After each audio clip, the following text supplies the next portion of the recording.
is ang rest? Hindi ko nga binabanggit.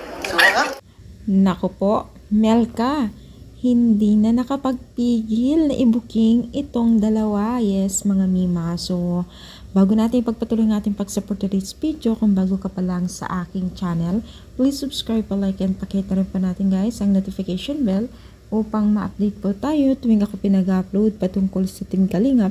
And please support po natin ang buong Team Kalingap, lalong-lalo na po kila Kalingap Rab at Kuya Bal.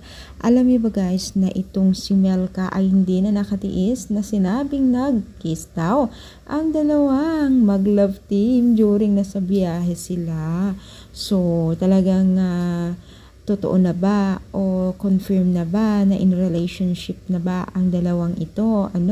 At marami pong nakakapagtaka sa mga kilos nila at galaw na tila bang may something nga talaga itong dalawang ito.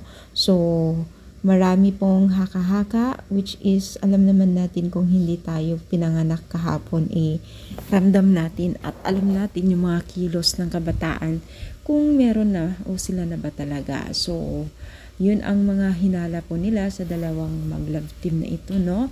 Itong si Jomar at si Carla.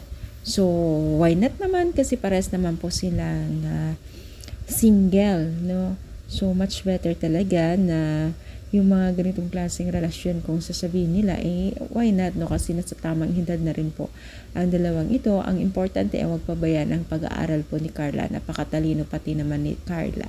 So, marami pong kinilig dito, lalong-lalo na po sa mga taga-supporters nila. At sana nga totoo ito, walang keme-keme, no? So, ano masasabi ninyo? Kayo rin po ba ay papayag na o kinilig sa relasyon nila? I-comment ang palike and pat